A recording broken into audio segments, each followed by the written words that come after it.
শয়তান আল্লাহ রাব্বুল আলামিনের দরবারে আরজ করল, হে খোদা, আমি তোমার কসম খেয়ে বলতে পারি, আইয়ুব নবী একমাত্র তোমার প্রদত্ত ধন সম্পদের লোভে আরামায়েশী তৃপ্তিতে তোমার ইবাদত বন্দিগি করে থাকে। যদি তার এই ধন সম্পদ সুখ শান্তি বিলীন হয়ে যায়, তাহলে একদিনও সে তোমার ইবাদতে থাকবে না। একথা তুমি নবীর উপর হস্তক্ষেপ করার ক্ষমতা দাও। আমি একটু দেখি তোমার আইয়ুব কতটা তোমার বিশ্বস্ত নবী। আল্লাহ রাব্বুল আলামিন শয়তানকে জানিয়ে দিলেন, তোমাকে নবীর উপর হস্তক্ষেপ করার ক্ষমতা প্রদান করা হলো। তোমার যেভাবে ইচ্ছে সেভাবে তুমি নবীকে পরীক্ষা করে দেখতে পারো। শয়তান আল্লাহর প্রদত্ত ক্ষমতা পেয়ে একজন পথিক সেজে হযরত আইয়ুব আলাইহিস সালামের নিকট আসলো। ওনার নিকট গিয়ে দরিদ্রতা প্রকাশ করে শয়তান বলল, হুজুর, আমাকে কয়েকদিন আপনার বাসায় থাকার অনুমতি প্রদান করুন। হযরত আইয়ুব আলাইহিস সালাম লোকটি সম্পর্কে সন্দেহ পোষণ করলেন, কারণ তার শরীর থেকে এক প্রকার তীব্র গন্ধ বের হচ্ছিল। তখন হযরত আইয়ুব আলাইহিস সালাম তার সেই আবেদন নাকচ করে দিয়ে বললেন, আমি তোমাকে কিছু টাকা পয়সা দিচ্ছি, তুমি অন্যত্র গিয়ে থাকার ব্যবস্থা করো। শয়তান হযরত আইয়ুব আলাইহিস সালামের ব্যবহারে খুবই ক্ষিপ্ত হলেন, তাই মলিন মুখে সে ফেরত গেল। এরপর সে চিন্তা করতে লাগলো কিভাবে নবীর ক্ষতি করা যায়। অনেক চিন্তা ভাবনা করে সে স্থির করলো যে নবীর ফল বাগানে আগুন ধরিয়ে দেবে। যে ভাবনা সেই কাজ। একদিন সে নবীর ফল বাগানে গিয়ে আগুন ধরিয়ে দিল। শয়তানের লাগানো আগুনে অনেকগুলো ফল বাগান নষ্ট হয়ে গেল। ওই বাগানে কর্মচারীরা দৌড়ে গিয়ে নবীর কাছে এই খবর পৌঁছালো। তাদের কাছ থেকে এই সংবাদ শুনে হযরত আইয়ুব আলাইহিস সালাম বললেন, আলহামদুলিল্লাহ, আল্লাহর সম্পদ আল্লাহ নিয়ে গিয়েছেন, এতে আমার চিন্তিত হবার মতো কোনো কারণ নেই। শয়তান যখন দেখলো হযরত আইয়ুব আলাইহিস সালামের ফল বাগান ধ্বংস করে দেওয়ার পরেও বিন্দুমাত্র বিচলিত হলেন না তিনি, তখন তার মনে আগুন ধরে গেল। অতঃপর সে আবার চিন্তা করতে লাগলো কি করে নবীর ক্ষতি করা যায়। পরের দিন শয়তান নবীর আস্থা বলে গিয়ে আগুন ধরিয়ে দিল। সেখানে আগুন এক ঝড়ের আকার সমস্ত মাঠ পরিভ্রান্ত হয়ে গেল, যাতে সমস্ত পশু মারা গেল এবং কিছু সংখ্যক রাখালও সেই আগুনে মৃত্যুবরণ করল। অন্যান্য রাখালগুলি এই খবরটি দ্রুত নবীর কাছে পৌঁছে দিল। খবর শুনে হযরত আইয়ুব আলাইহিস সালাম নামাজের নিয়তে দাঁড়িয়ে গেলেন এবং তিনি বলতে লাগলেন, আল্লাহর সম্পদ আল্লাহ তাআলা নিয়ে গিয়েছেন, এতে আমার বিচলিত হবার তো কিছুই নেই। শয়তান যখন দেখল এত কিছুর পরও নবী সামান্যতম বিচলিত হচ্ছেন না, তখন তার মনে আরও আগুন জ্বলে উঠল। এরপর সে নবীর আরও বড় ক্ষতি করার চেষ্টা করতে লাগলো। হযরত আইয়ুব আলাইহিস সালামের 12 জন সন্তান ছিল। তারা মক্তবে পড়াশোনা করত। মক্তবে পড়ালেখা করার জন্য প্রতিদিনের মতো একদিন সকালে হযরত আইয়ুব আলাইহিস সালামের 12 জন সন্তানই ওস্তাদের কাছে গিয়ে মক্তব পড়াশোনা করতে গেল। এমন সময় ওস্তাদ কোনো এক কাজে সে মক্তব থেকে বের হলো, আর শয়তান এই সুযোগে সেই মক্তবের ছাদ ধসিয়ে দিল। এতে করে হযরত আইয়ুব আলাইহিস সালামের 12 জন সন্তানের মৃত্যুর মুখে পতিত হলো। মক্তবের ওস্তাদ কাঁপতে কাঁপতে গিয়ে হযরত আইয়ুব আলাইহিস সালামকে জানালো, হে আল্লাহর নবী, আমি কোনো এক কাজে মক্তবের বাইরে গিয়েছিলাম, এর মধ্যে ইমারতের ছাদ ধসে পড়ে আপনার 12 জন সন্তানের মৃত্যু মুখে পতিত হয়েছে। ওস্তাদের মুখে একথা শুনে হযরত আইয়ুব আলাইহিস সালাম বললেন, সুবহানাল্লাহ, আলহামদুলিল্লাহ, লা ইলাহা ইল্লাল্লাহ, আল্লাহু আকবার। আল্লাহর সম্পদ আল্লাহ নিয়ে নিয়েছেন, এতে আমার বিচলিত হওয়ার কিছুই নেই। শয়তান যখন দেখল সন্তানদের মৃত্যুতে হযরত আইয়ুব আলাইহিস সালামের ঈমানে কোনো ঘুমতি এবং কোনো ঘাটতি আসলো না, তখন সে হিংসায় জ্বলে পড়ে ছারখার হয়ে যেতে লাগলো এবং সে বড় ক্ষতি করার চিন্তা ভাবনা করতে লাগলো। এদিকে হযরত আইয়ুব আলাইহিস সালাম দুশমনেরা নবীর এই পরীক্ষা দেখে খুব খুশি হলো। নবীর কর্মচারীরা যে যার মতো করে নবীর করুণ অবস্থা দেখে যেদিকে পারলো চলে গেল। নবীর বাড়ি ঘর বাগান আস্তাবল সবকিছু শূন্য হয়ে পড়ে রইল। এ সুযোগে শত্রুরা এসে সব কিছু লুটপাট আরম্ভ করতে লাগলো। বাড়ির সকল মালামাল তারা নিয়ে গেল। বাগানের বাকি সকল ফল ও ফসল নিয়ে তাদের মধ্যেই কারাকারি আরম্ভ হয়ে গেল। এক কথায় হযরত আইয়ুব আলাইহিস সালামের আরাম আয়েশ সন্তান সন্তাদি ও সমুদয় ধন সম্পদ সপ্তাহকালের মধ্যেই শেষ হয়ে গেল। হযরত আইয়ুব আলাইহিস সালামের 4 জন স্ত্রী ছিল। 3 জন নবীর সঙ্গে ঝগড়া করে এবং তর্ক বিতর্ক করে বিদায় হয়ে গেল। বাকি রইল একমাত্র হযরত রাহিমা আলাইহিস সালাম। সবসময় তিনি নবীর সাথে সাথে থাকতেন। দেশের মানুষ নবীর নবীয়তের প্রতি তুচ্ছ তাচ্ছিলতা উপহাস আরম্ভ করে দিল। কেউ বলল, আইয়ুব যদি আল্লাহর নবী হতো তাহলে তার উপরে এরকম গজব কেন নাজিল হলো? আসলে সে নবী নয়, মিথ্যা নবুয়তের দাবির কারণে আল্লাহ তাআলার গজব তার উপর নাজিল হয়েছে। এদিকে নবী ভক্তদের মধ্যেও ভাঙন দেখা দিল। এই অবস্থা দেখে শয়তান তেমন খুশি হতে পারল না, কারণ সবকিছু শেষ হয়ে যাওয়ার পরেও হযরত আইয়ুব আলাইহিস সালামের মধ্যে কোনো পরিবর্তন আসলো না। তিনি ইবাদতকারীর মধ্যে থেকে পূর্বের ন্যায় একই রকম মনোযোগের সাথে ইবাদত করে যাচ্ছিলেন। তিনি যেন তার এই বিশাল ধ্বংসের কোনো খবরই রাখেন না। কোনো রকম হতাশা বা আফসোসের চিহ্ন মাত্র তার মধ্যে পরিলক্ষিত হচ্ছিল না। লোকজন যাতায়াতকালে বলতে লাগলো, হে আয়ুব, তুমি নবুয়তের দাবি করে সমূলের ধ্বংস হয়ে গেলে। এর চাইতে নবুয়তের দাবি পরিত্যাগ করা তোমার জন্য মঙ্গলজনক ছিল। যেমন দেখো, আমরা নবীও না আর গজবও পতিত হইনি। এছাড়া লোকেরা নানান ধরনের তুচ্ছতাচ্ছিল্যমূলক কথা হজরত আয়ুব আলাইসাল্লামকে লক্ষ্য করে বলতে লাগলো। হজরত আয়ুব আলাইসাল্লাম এই সমস্ত কথার প্রতি কোনো প্রকার আদব প্রক্ষেপ করলেন না। তিনি পূর্ব যতটুকু সময় মানুষের সঙ্গে মেলামেশা করে কাটাতেন তাও সম্পূর্ণরূপে বন্ধ করে দিলেন। এসব দৃশ্য দেখে শয়তান আর বসে থাকতে পারলেন না। সে চিন্তা করতে লাগলো কিভাবে নবীর আরও গুরুতর এবং আরও বড় ক্ষতি করা যায়। চিন্তা করতে সে একটি ষড়যন্ত্র আঁটল। ষড়যন্ত্র মাফিক সেই নবীর সাক্ষাৎ প্রাপ্তি হয়ে তার নিকট পৌঁছালো এবং নবীর কাছে গিয়ে বলল, হুজুর, আমি আপনার একজন ভক্ত, আপনার কাছে আমার কিছু আর্জি ছিল। এ বলে সে নবীর কাছে কথা বলার ভান গড়ে গেল এবং তার মুখটি নবীর কানের কাছে নিয়ে দুই কানে দুটো ফু দিয়ে বিদায় হয়ে গেল। পরের দিন নবীর শরীরে ফোস্কার মতো এক প্রকার ফোড়া উঠে ভরে গেল। তিনি খুব অসুস্থ হয়ে পড়লেন। এবাদত বন্দিগিতে কিছুটা বিঘ্ন সৃষ্টি হলো। হজরত রহিমা তার সেবা যত্ন করছিলেন। আস্তে আস্তে ফোড়াগুলো বড় হয়ে ক্ষতের সৃষ্টি করলো। দীর্ঘদিন এই অবস্থায় কাটানোর পরে নবীর শরীরের মাংসের মধ্যে এক প্রকার কীটের দেখা দিল। আরও কয়েকদিন অতিবাহিত হওয়ার পরে নতুন আরও দুরকম পোকা সৃষ্টি হলো। এই পোকাগুলো নবীর শরীরে মাংস এবং রক্ত খেতে শুরু করলো। অন্যদিকে নবীর স্ত্রীর জমা করা টাকা পয়সা সবকিছু শেষ হয়ে গেল। তাদের দারুণভাবে খাদ্যের অভাব দেখা দিল।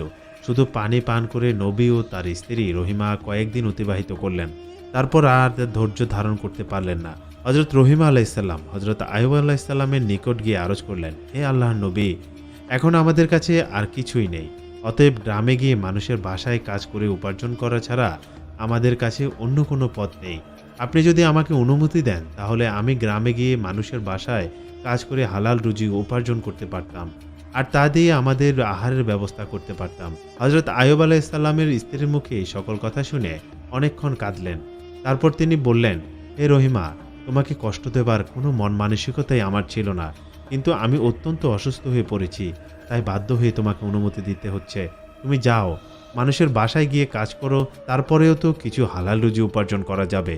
নবীর অনুমতি পেয়ে বিবি রহিমা মানুষের বাসায় কাজ করতে আরম্ভ করে দিলেন।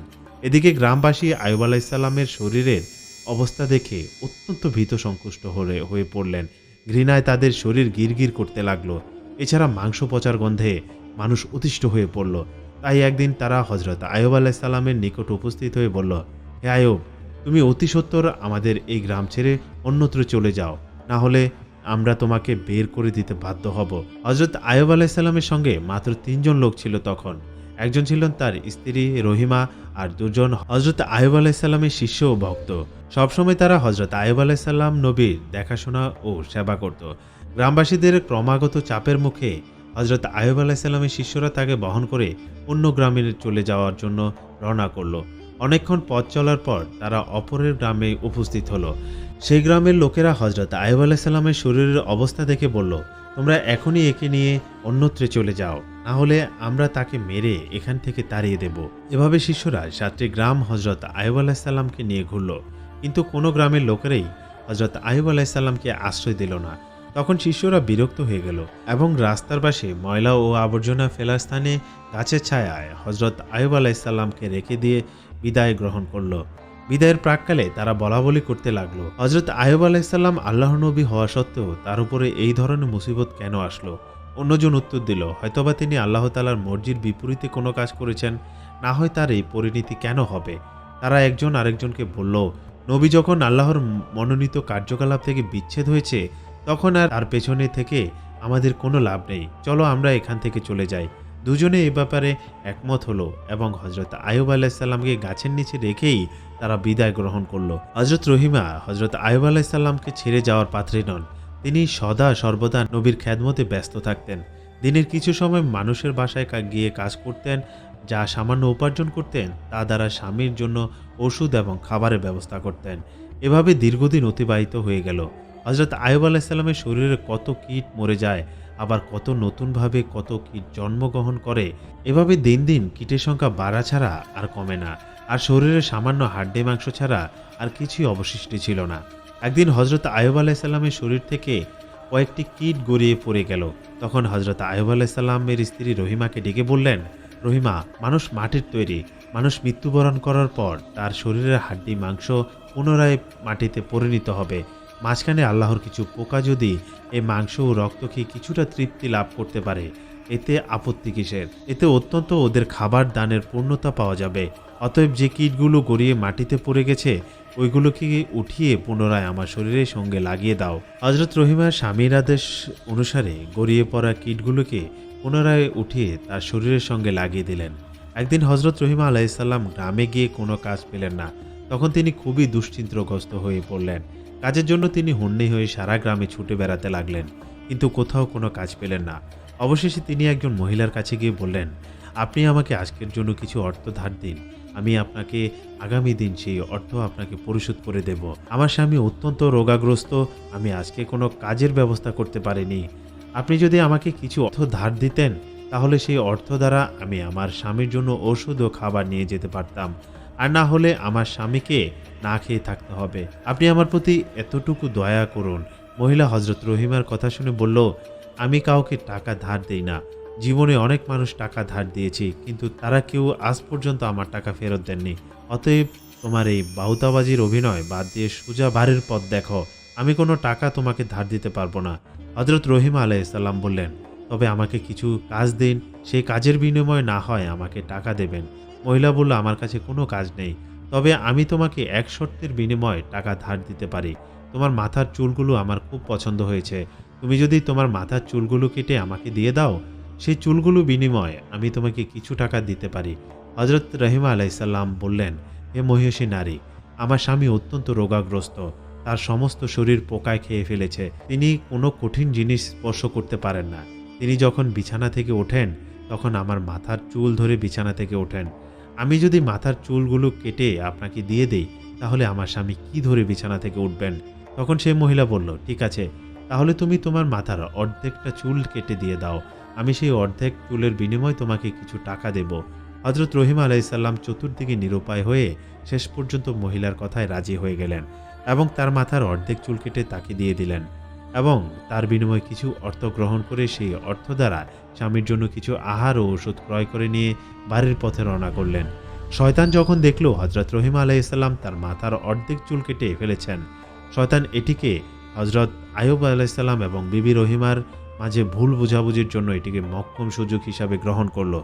এরপর সে একজন দরবেশের ভেসে হজরত আয়ুব আলাইসাল্লামের কাছে এসে বলল, হুজুর, আপনি একজন আল্লাহর নবী, অথচ আপনার স্ত্রীর চরিত্র অত্যন্ত জঘন্য। সে বিভিন্ন জায়গায় চুরি করে এবং চুরির মাধ্যমে অন্যায়ভাবে অর্থ উপার্জন করে, যার ফলে আজকে এক ঘটনায় মানুষ তাকে হাতে নাতে ধরে ফেলেছে এবং তার মাথার অর্ধেক চুল কেটে দিয়েছে। সে বাড়িতে ফিরে আসলে আপনি এর সত্যতা দেখতে পারবেন। আমরা নবী হিসাবে আপনাকে অত্যন্ত শ্রদ্ধা করি, তাই আগে থেকেই আপনাকে এই ঘটনা জানিয়ে গেলাম। এ বলে শয়তান বিদায় গ্রহণ করল। হজরত আয়ুব আলাইসাল্লাম শয়তানের এই কথা বিশ্বাস করলেন এবং অত্যন্ত ক্রোধান্বিত হয়ে একাকী বললেন, আমার স্ত্রী এমন স্তরে গিয়ে পৌঁছেছে আমি কল্পনাও করতে পারি না। আমি আর তার উপার্জিত অর্থ খাবো না। সে আমাকে এ যাবৎ অসৎ পথের উপার্জন খাইয়েছে, এজন্য আমি আল্লাহর কাছে অত্যন্ত অনুতপ্ত। হে আমার মাবুদ রহমানুর রাহিম, তুমি আমাকে ক্ষমা করে দাও। আমি যদি সুস্থ হয়ে উঠি তাহলে অবশ্যই তাকে 100 বেত্রাঘাত করব। পুনরায় আমি আল্লাহর কসম খেয়ে বলছি, আমি সুস্থ হবার পরেই অবশ্যই তাকে 100 বেত্রাঘাত করব। সেদিন সন্ধ্যাবেলায় হজরত আয়ুব আলাইসাল্লাম স্ত্রীর খবর শুনে অত্যন্ত ভারাক্রান্ত হয়ে রইলেন। যখন সন্ধ্যাবেলা হজরত রহিমা আলাইসাল্লাম ঘরে ফিরে আসলেন তখন হজরত আয়ুব আলাইসাল্লাম তার সাথে কোনো কথা বললেন না। রহিমা আলাইসাল্লাম স্বামীর এই অবস্থা দেখে অত্যন্ত বিনয়ের সঙ্গে তার নিকট গিয়ে জিজ্ঞাসা করলেন, এ প্রাণের স্বামী, আপনার কি হয়েছে? কেন আপনি আমার সঙ্গে কোনো কথা বলছেন না? কিন্তু হজরত আয়ুব আলাইসাল্লাম তার কোনো কথার উত্তর দিলেন না। এরপর হজরত রহিমা আলাইসাল্লাম তার কাছে খাবার ও ওষুধ পরিবেশন করলেন, কিন্তু হজরত আয়ুব আলাইসাল্লাম তাও প্রত্যাখ্যান করলেন। রহিমা আলাইসাল্লাম পা জড়িয়ে ধরে বললেন, হে প্রাণের স্বামী, দয়া করে আপনি আমাকে বলুন কেন আপনি আমার প্রতি মনক্ষুণ্ণ হয়েছেন? তখন হজরত আয়ুব আলাইসাল্লাম বললেন, তোমার চরিত্র এত নিচে নামতে পারে আমি কল্পনাও করতে পারিনি। তুমি চুরি করে এতদিন আমাকে খাবার খাইয়েছ, অসৎ পথের উপার্জন আমাকে খাইয়েছ, আমি এটা কল্পনাও করতে পারিনি। আমি না জেনে তোমার উপার্জন খেয়েছি। আজ এক দরবেশ আমাকে তোমার ব্যাপারে জানিয়ে গেল। সে বলল যে তুমি চুরির কারণে হাতে নাতে ধরা পড়েছ। আর সেই কারণে মানুষ তোমার মাথার অর্ধেক চুল কেটে দিয়েছে। হযরত রহিমা আলাইহিসসালাম স্বামীর মুখে এমন কথা শুনে যেন আসমান থেকে মাটিতে পতিত হলেন এবং তার দুচোখ দিয়ে ঝরঝর করে অশ্রু গড়িয়ে পড়তে লাগলো। তখন তিনি দুহাত তুলে আল্লাহর দরবারে ফরিয়াদ করে বলতে লাগলেন, হে আল্লাহ, হে রহমানুর রাহিম, তুমি সব কিছু জানো। আমি কি উদ্দেশ্য কি করেছি কিছুই তোমার অগোচরে নয়। এমন অবস্থায় আমার স্বামীকে কে বা কাহারা মিথ্যা অভিযোগ শুনিয়ে আমার ব্যাপারে বিভ্রান্ত করে তুলল, আমি কিছুই জানি না। হে আল্লাহ, তুমি আমার স্বামীকে সঠিক ঘটনা অবগত করো। হে রহমানুর রাহিম, আমি যে এজন্য মানুষের কাছে ধর্ণা দিতে যাব না। আপনি আমার একমাত্র ভরসা, তুমি আমার সর্বশ্রেষ্ঠ বিচারক। অতএব এর বিচার তুমি করো। যে জালিম আমার স্বামীর মনে আমার ব্যাপারে কুধারণা সৃষ্টি করে গিয়েছে তার তুমি সঠিক বিচার করো। হযরত রহিমা আলাইহিসসালামের ফরিয়াদ শুনে আল্লাহর আরশ কেঁপে উঠল। তখন আল্লাহ রাব্বুল আলামিন হযরত জিবরাইল আলাইহিসসালামকে হযরত আইয়ুব আলাইহিসসালামের নিকট পাঠিয়ে দিলেন। হযরত জিবরাইল আলাইহিসসালাম হযরত আইয়ুব আলাইহিসসালামের নিকট এসে বললেন, হে আল্লাহর নবী, আপনার স্ত্রী অত্যন্ত সৎ এবং নেককার। শয়তান দরবেশ সেজে এসে আপনাকে বিভ্রান্ত করে আপনার স্ত্রীর ব্যাপারে উৎসাহ বর্ণনা করেছে। প্রকৃতপক্ষে আপনার স্ত্রীর কোনো দোষ নেই। অতএব আপনি আপনার স্ত্রীর পরিবেশিত খাদ্য গ্রহণ করুন এবং আপনি তার প্রতি রাজি ও খুশি হয়ে যান। হযরত জিবরাইল আলাইহিসসালামের বক্তব্য শুনে হযরত আইয়ুব আলাইহিসসালাম রহিমাকে ডেকে বললেন, রহিমা, আমাকে ক্ষমা করে দাও। শয়তান তোমার ব্যাপারে আমাকে মিথ্যা সংবাদ শুনে বিভ্রান্ত করেছিল। আর তুমি আমার প্রতি মনক্ষুণ্ণ হবে না, কারণ আমি না বুঝে এই সকল কথা তোমাকে বলেছিলাম। আর কখনোই তোমার প্রতি আমি রাগ করব না। হযরত রহিমা আলাইহিসসালাম স্বামীর মুখে এই ধরনের কথা শুনে অত্যন্ত খুশি হয়ে গেলেন এবং তিনি পুনরায় পূর্ণ উদ্যমে স্বামীর সেবা যত্ন করতে লাগলেন। বিবি রহিমা আলাইহিসসালাম এই প্রতিদিন নিয়মিত শ্রমের বিনিময়ে কিছু অর্থ উপার্জন করে জীবিকার ব্যবস্থা করতেন। শয়তান যখন দেখল নবীকে হযরত রহিমা আলাইহিসসালাম সম্পর্কে অভিযোগ করে কোনো সফলতা পেলেন না, তখন সে একজন বৃদ্ধ মানুষের সুরত ধরে একদিন হযরত রহিমা আলাইহিসসালামের পথের মধ্যে জিজ্ঞাসা করল, এমা, তোমাকে এমন দুরবস্থাগ্রস্ত দেখাচ্ছে কেন? হযরত রহিমা উত্তর দিলেন, আমার স্বামী খুবই অসুস্থ। তার শরীরে ঘা হয়েছে, তাতে পোকা জন্মেছে। তার শরীর রক্তে মাংস পোকা খেয়ে ফেলেছে। তাই আমি তাকে নিয়ে দিবারাত্রি খুবই চিন্তাগ্রস্ত থাকি। তখন সে বৃদ্ধের শ্রুতে শয়তান বলল, আমি এই ঘা ও ক্ষতের একটি অমুক ওষুধ কথা তোমাকে বলে দিতে পারি। তুমি তোমার স্বামীকে না জানিয়ে এটা ব্যবহার করতে পারো। তাহলে একদিনের মধ্যে এই রোগ থেকে সে মুক্তি লাভ করতে সক্ষম হবে। বিবি রহিমা বলল, হুজুর, দয়া করে আমাকে ওষুধের নামটি বলে দিন, আমি এটি ব্যবহার করতে চেষ্টা করব। তখন বৃদ্ধ বলল, এই ওষুধ সম্পর্কে যদি তোমার স্বামীকে পূর্বেই অবগত করে দাও তাহলে সে এই ওষুধ ব্যবহার করতে অস্বীকার করতে পারে। অতএব তুমি যদি তাকে না জানিয়ে ব্যবহার করতে পারো তাহলে অবশ্যই সে আরোগ্য লাভ করবে। অতঃপর বৃদ্ধ বিবি রহিমাকে জিজ্ঞাসা করল, মা, তোমার স্বামীর নাম কি? বিবি রহিমা বললেন, আমার স্বামীর নাম হযরত আইয়ুব। তিনি আল্লাহ তাআলার একজন নবী। প্রথম জীবনে তিনি খুবই সম্পদশালী ছিলেন। পরবর্তীতে আল্লাহ রাব্বুল আলামিন তাকে বিভিন্ন বলা মুসিবত দ্বারা পরীক্ষায় ফেলেছেন। এখন তিনি কঠিন রোগে আক্রান্ত। শয়তানের সুরত ধরে বৃদ্ধ রহিমার কথা শুনে বলল, তাকে যখন গ্রামের মানুষেরা গ্রাম থেকে বের করে দিয়েছিল তখন আমি তাকে একবার দেখেছিলাম। তার জন্য আমার কাছে উপযুক্ত ওষুধ আছে। বিবি রহিমা বললেন, হুজুর, দয়া করে তাহলে আমাকে সেই ওষুধটি প্রদান করুন। বৃদ্ধ বলল, তুমি এখানে একটু অপেক্ষা করো, আমি ওষুধ এনে এখনই তোমাকে দিচ্ছি। এ বলে বৃদ্ধ চলে গেল। বিবি রহিমা এখানে বৃদ্ধের অপেক্ষায় দাঁড়িয়ে রইলেন। কিছু সময় পরে বৃদ্ধ এক বোতল পানি জাতীয় ওষুধ এবং মাংস জাতীয় এক প্রকার ওষুধ নিয়ে হাজির হলো। বৃদ্ধ রহিমার হাতে বোতল তুলে দিয়ে বলল, এই ওষুধ তার শরীরে লাগাবে এবং মাংস জাতীয় ওষুধ দিয়ে বলল, এটা ভুনা করে তাকে খেতে দেবে। দেখবে আগামী 2 দিনের মধ্যে তার শরীরের অর্ধেক সুস্থ হয়ে যাবে। তারপর দিনও এভাবে লাগাবে।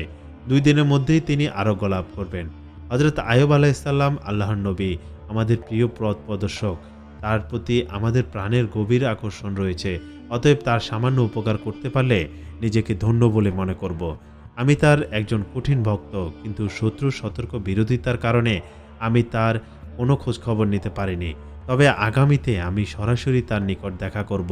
এই ধরনের লম্বা বক্তব্য দিয়ে শয়তান বিবি রহিমার আস্থা অর্জন করে সেখান থেকে বিদায় গ্রহণ করল। বিবি রহিমা ওষুধ নিয়ে নবীর কাছে পৌঁছালেন। প্রথমে তারা আহারাদি সম্পূর্ণ করেন। এরপর তিনি অনেক চিন্তা ভাবনা করতে লাগলেন, কিন্তু শেষ পর্যন্ত নবীকে না জানিয়ে এই ওষুধ ব্যবহার করতে সাহস পেলেন না। তাই তিনি নবীর কাছে গিয়ে বললেন, হে আল্লাহর নবী, আজ এক বৃদ্ধ পথের মধ্যে আমাকে এক প্রকার ওষুধ দিয়েছেন। এবং তিনি বলেছেন এই ওষুধ নিয়মিত 2 দিন ব্যবহার করলেই আপনি পরিপূর্ণ আরোগ্য লাভ করবেন। হযরত আইয়ুব আলাইহিসসালাম বিবি রহিমার কথা শুনে বললেন, হে রহিমা, তুমি কি মনে করো আমার এই রোগ ওষুধের মাধ্যমে আরোগ্য লাভ করার রোগ? এটা আল্লাহ আমাকে দিয়েছেন এবং তিনি এই রোগ সারিয়ে তুলবেন। কোনো ওষুধেই এই রোগ কমবে না। হযরত রহিমা আলাইহিসসালাম স্বামীর কথা শুনে বললেন, যিনি এই ওষুধ দিয়েছেন তিনি একজন মুসলমান, তিনি আপনার ভক্ত, তাই তার ওষুধের ব্যাপারে আমার কোনো সন্দেহ নেই। এখন আপনার মর্জির উপর নির্ভরশীল। হযরত আইয়ুব আলাইহিসসালাম বললেন, আপাতত তুমি ওষুধটা রেখে দাও। আল্লাহ তাআলার পক্ষ থেকে এ ব্যাপারে কোনো সংবাদ না পেলে আমি এই ওষুধ ব্যবহার করতে পারি না। হযরত রহিমা আলাইহিসসালাম নবীর আদেশ পেয়ে নবীর বিছানার কাছেই সেই ওষুধ রেখে দিল। পরের দিন সকালে হযরত আইয়ুব আলাইহিসসালাম বিবি রহিমাকে ডেকে বললেন, এ রহিমা, আমি অসুস্থ হওয়ার পর থেকে প্রতি রাতে 2 বার আল্লাহ রাব্বুল আলামিনের তাজাল্লি দর্শন করতাম এবং সেই তাজাল্লি দর্শন করে মনে অশেষ তৃপ্তি লাভ করতাম। কিন্তু আজকে রাত্রে আমি সেই তাজাল্লি প্রদর্শন করতে সক্ষম হইনি। কিন্তু এর কারণ কি তা আমি বুঝতে পারলাম না। রহিমা বললেন, এই প্রাণের স্বামী, আপনি একজন আল্লাহর নবী। এর উপযুক্ত কারণ হয়তো আপনি ভালো জানেন। আমি একজন আল্লাহর বান্দী। আমি কি করে জানবো এর উপযুক্ত কারণ কি? এরপর হযরত আইয়ুব আলাইহিসসালাম খুবই দুশ্চিন্তাগ্রস্ত হয়ে পড়লেন। এভাবে এক এক করে 3 দিন কেটে গেল। তিনি আল্লাহ রাব্বুল আলামিনের তাজাল্লি দর্শন করতে সক্ষম হলেন না। অবশেষে তিনি দুহাত তুলে আল্লাহর দরবারে কেঁদে কেঁদে তাজাল্লি দর্শন লাভের জন্য ফরিয়াদ জানাতে লাগলেন, হে আল্লাহ, হে রাব্বুল আলামিন, আমি জানি না কি ভুলের কারণে আপনার তাজাল্লি দর্শন লাভ করতে আমি সক্ষম হচ্ছি না। আমার যদি কোনো ভুল হয়ে থাকে তাহলে আমার ভুলগুলো মার্জনা করুন, আর দয়া করে আপনার তাজাল্লি দর্শন থেকে আমাকে বঞ্চিত করবেন না। হযরত আইয়ুব আলাইহিসসালামের এরূপ দোয়ার পরে হযরত জিবরাইল আলাইহিসসালাম এসে তাকে জানালেন, হে আল্লাহর নবী, আপনার বিছানার পাশে শরাবের বোতল এবং শূকরের মাংস রাখা আছে। এই সকল হারাম জিনিস আপনার বিছানার পাশে রেখে আপনি কিভাবে আল্লাহর তাজাল্লি দর্শনের আশা করতে পারেন? আপনি যদি পুনরায় আল্লাহর তাআলার তাজাল্লি লাভ করতে চান তাহলে অবশ্যই এই জিনিসগুলো এখনই বিছানার পাশ থেকে অপসারণ করুন। গভীর রজনীতে হযরত আইয়ুব আলাইহিসসালাম রহিমাকে ডেকে বললেন, হে রহিমা, আমার বিছানার কাছে কোথাও শরাব এবং শূকরের মাংস আছে। দেখো, অতি সত্বর সেগুলো অপসারণ করো। এই বস্তুগুলো এখানে থাকার কারণেই আমি আল্লাহর তাজাল্লি দর্শন করতে ব্যর্থ হচ্ছি। বিবি রহিমা নিদ্রা হতে জাগ্রত হয়ে চতুর্দিকে ভালো করে খোঁজাখুঁজি করলেন, কিন্তু তিনি কোথাও শরাব এবং শূকরের মাংস পেলেন না। তখন হযরত আইয়ুব আলাইহিসসালাম তাকে বললেন, তোমার আনা সেই ওষুধগুলো কোথায়? বিবি রহিমা বললেন, ওইগুলো ওখানেই আছে, আপনার বিছানার পাশেই। নবী বললেন, সেগুলো এখান থেকে সরিয়ে ফেলো। আমার মনে হয় এগুলো শরাব এবং শূকরের মাংস। নবীর আদেশ পেয়ে বিবি রহিমা তখন সেই ওষুধগুলোকে দূরে সরিয়ে দিলেন। তারপর হযরত আইয়ুব আলাইহিসসালাম আবার ধ্যানমগ্ন হলেন। যখন রজনী শেষের দিকে আসলো তখন আইয়ুব আলাইহিসসালাম চিৎকার দিয়ে উঠে বললেন, হে রহিমা, এবার আমি আল্লাহর তাজাল্লি দর্শন করতে সক্ষম হয়েছি। রহিমা, ভেবে দেখো, তাহলে এই ওষুধগুলো ছিল শরাব এবং শূকরের মাংস। এগুলো আমার নিকট থাকায় আমি আজ 3 দিন পর্যন্ত আল্লাহ তাআলার তাজাল্লি প্রদর্শন করতে ব্যর্থ হচ্ছি। এগুলো যে তোমাকে দিয়েছে সে মানুষ নয়, সে মানুষরূপে শয়তান। এই ওষুধগুলো দিয়ে তোমাকে এবং আমাকে বিভ্রান্ত করার চেষ্টা করেছিল, কিন্তু আল্লাহ রাব্বুল আলামিনের অশেষ মেহেরবানিতে আমরা শয়তানের ধোঁকা থেকে রক্ষা পেতে সক্ষম হয়েছি। হযরত আইয়ুব আলাইহিসসালাম এভাবে দীর্ঘ 18 বছর যাবৎ নির্মম রোগ, শোক এবং দুঃখ যন্ত্রণা ভোগ করেছিলেন। শেষের দিকে যখন পোকাগুলো তার চোখ ও জিহ্বা আক্রমণ করতে লাগলো তখন তিনি কেঁদে কেঁদে আল্লাহর দরবারে ফরিয়াদ করলেন, হে আল্লাহ, আমার চোখ আমি স্ত্রীকে দর্শন করি এবং সূর্য দেখে নামাজের ওয়াক্ত ঠিক করি, আর জিহ্বা দ্বারা তোমার জিকির আজকার করে। অতএব এই দুটি জিনিসও যদি পোকামাকড় নষ্ট করে ফেলে তাহলে তোমার ইবাদত করা আমার জন্য কষ্টকর হয়ে যাবে। এই দোয়া পরিপ্রেক্ষিতে আল্লাহ তাআলা তার নবীকে জানিয়ে দিলেন, আমি অচিরে আপনাকে রোগমুক্ত করব এবং আপনার স্ত্রীকে পুরস্কৃত করব। কোনো একদিন ভোরবেলা রহিমা যখন কাজে বের হয়ে গেলেন, রহিমা কাজে বের হয়ে যাওয়ার পর হযরত জিবরাইল আলাইহিসসালাম এসে হযরত আইয়ুব আলাইহিসসালামকে বললেন, হে আল্লাহর নবী, আপনি আপনার পদযুগল দিয়ে মাটির উপর আঘাত করুন। আপনার আঘাতের ফলে একটি নহর সৃষ্টি হবে। আপনি সেই নহরে পানি দিয়ে গোসল করুন এবং পেট ভরে সেই পানি পান করুন। অল্পক্ষণের মধ্যেই আপনি সুস্থ হয়ে উঠবেন। হযরত আইয়ুব আলাইহিসসালাম হযরত জিবরাইল আলাইহিসসালাম পরামর্শ অনুসারে পা দ্বারা মাটিতে আঘাত করলেন। সেখান থেকে একটি পানির নহর সৃষ্টি হলো এবং সেই নহর থেকে পানি উদ্দোলিত হয়ে আইয়ুব আলাইহিসসালামের শরীরে পতিত হলো। আল্লাহর মেহেরবানিতে হযরত আইয়ুব আলাইহিসসালামের শরীরে সেই ফোয়ারার পানি লাগার সঙ্গে সঙ্গে তার শরীরের ক্ষতস্থানগুলি ভালো হয়ে যেতে লাগলো এবং সেখানে নতুন চামড়া গজালো। অতঃপর নবী এসে সেই ফোয়ারার পানিতে ভালো করে গোসল করলেন। সমস্ত শরীর নতুন চামড়া গজালো এবং তার ক্ষতগুলো এমনভাবে নিশ্চিহ্ন হয়ে গেল যেন তার শরীরে কোনোদিনও কোনো ক্ষত এবং রোগের চিহ্ন ছিল না। ফোয়ার পানিতে গোসল করার পরে তার শরীরের পূর্বতে চাইতে অনেক উজ্জ্বল ও সুন্দর হয়ে উঠল। মুখমণ্ডল চন্দ্রের ন্যায় জ্বলজ্বল করতে লাগলো। তিনি গোসল সমাধান করে পেট ভরে সে ফোয়ারার পানি পান করলেন। এতে তার ক্ষুধা ও তৃষ্ণা সম্পূর্ণরূপে দূর হয়ে গেল। এমন সময় তিনি দেখলেন একজন ফেরেশতা দূর থেকে থলে ভর্তি করে কাপড় চোপড় নিয়ে তার কাছে হাজির হয়ে বলল, হে আল্লাহর নবী, এগুলো আপনার জন্য জান্নাত থেকে নিয়ে আসা হয়েছে, এগুলো আপনি পরিধান করুন। এরপর ফেরেশতাটি চলে গেল। হযরত আইয়ুব আলাইহিস সালাম পোটলা খুলে দেখতে পেলেন সেখানে জান্নাতি কাপড় রয়েছে। অতঃপর তিনি জান্নাতের জামা কাপড় পরে অধিক সুন্দর অধিকারী হলেন। তার মনে অশেষ তৃপ্তি এলো। তিনি দীর্ঘ 18 বছর রোগ ভোগার পর আজকে পরিপূর্ণ আরোগ্য লাভ করলেন এবং হাঁটতেও চলতে সক্ষম হলেন। তিনি আল্লাহর দরবারে শুকরিয়া আদায় করতে করতে কিছু দূর গিয়ে বনের এক প্রান্তে বসে রইলেন। এমন সময় বিবি রহিমা কষ্টের উপার্জিত কিছু টাকা দ্বারা খাবার ক্রয় করে দ্রুত স্বামীর নিকট ফিরে আসলেন। তিনি তার স্বামীর নিকট ফিরে এসে দেখলেন তার স্বামী তার বিছানায় নেই। হযরত রহিমা আলাইহিস সালাম এই দৃশ্য দেখে হতভম্ব হয়ে পড়লেন। অতঃপর তিনি সেখানে বসে চিৎকার করে কাঁদতে আরম্ভ শুরু করলেন এবং বিনয়ের সাথে আল্লাহ রাব্বুল আলামিনের দরবারে প্রার্থনা করলেন, হে আমার মাবুদ, আমি জানি না আমার স্বামীকে কে নিয়ে গিয়েছে। তাকে কি কোনো বাঘে খেয়ে ফেলেছে নাকি অন্য কোনো জীবজন্তু গায়েব করে ফেলেছে, আমি কিছুই জানি না। হে আমার মাবুদ, তোমার কাছে আমার ফরিয়াদ জানাচ্ছি, তুমি আমার স্বামীকে আমার কাছে ফেরত দাও। হে আল্লাহ রাব্বুল আলামিন, আপনি দয়ার সাগর, আপনি পারেন না এমন কোনো কাজ নেই। আমার স্বামীকে ছাড়া আমি কোনোভাবে বাঁচব না।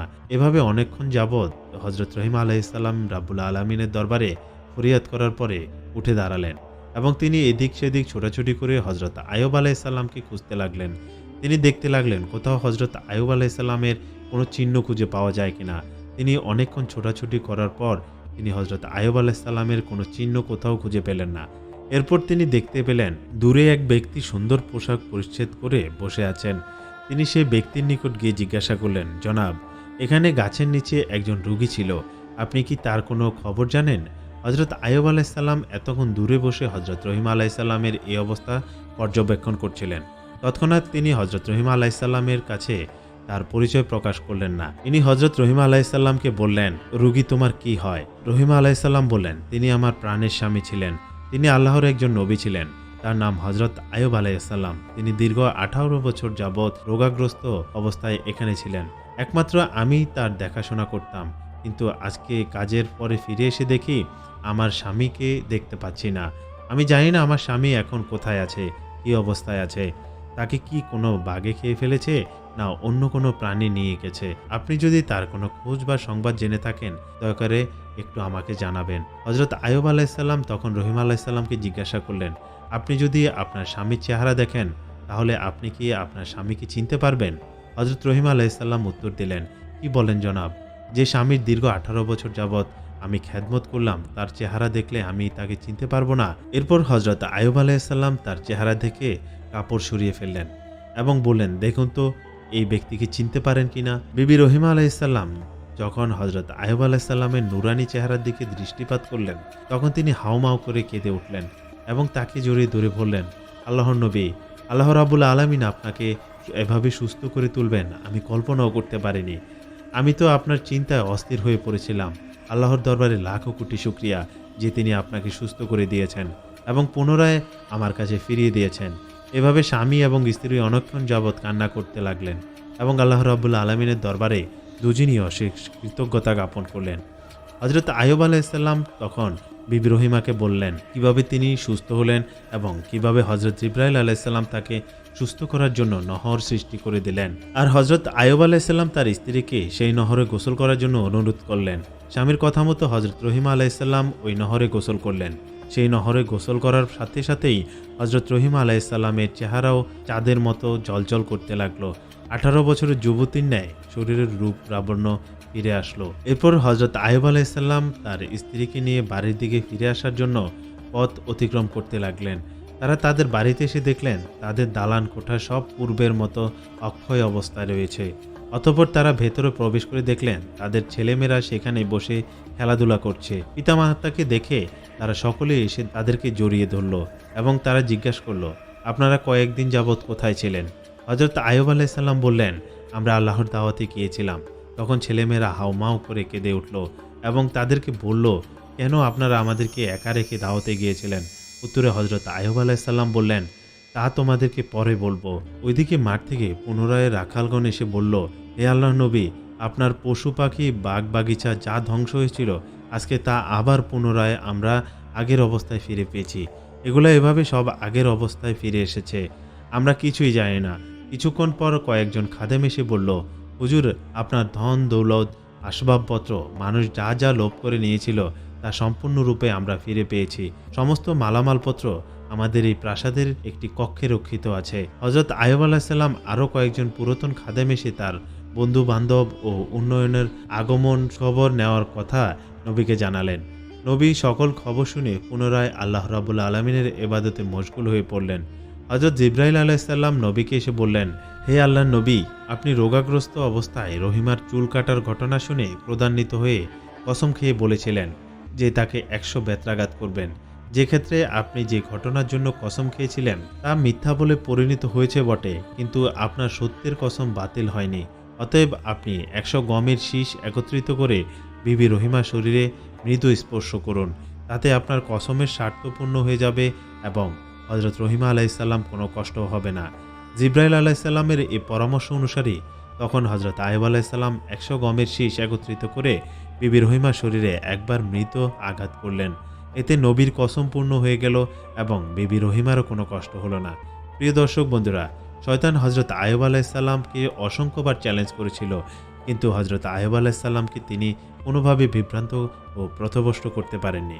আমরা যদি হযরত আইয়ুব আলাইহিস সালামের মতো আল্লাহ রাব্বুল আলামিনের পথে ধৈর্য ধারণ করতে পারি, তাহলে শয়তান কখনো আমাদেরকে পথভ্রষ্ট করতে পারবে না। প্রিয় দর্শক, আজকের ভিডিওটি আপনাদের কেমন লাগলো অবশ্যই কমেন্ট বক্সে জানাবেন আর আমাদের চ্যানেলটি সাবস্ক্রাইব করে বেল আইকনটিতে ক্লিক করে রাখবেন। ধন্যবাদ।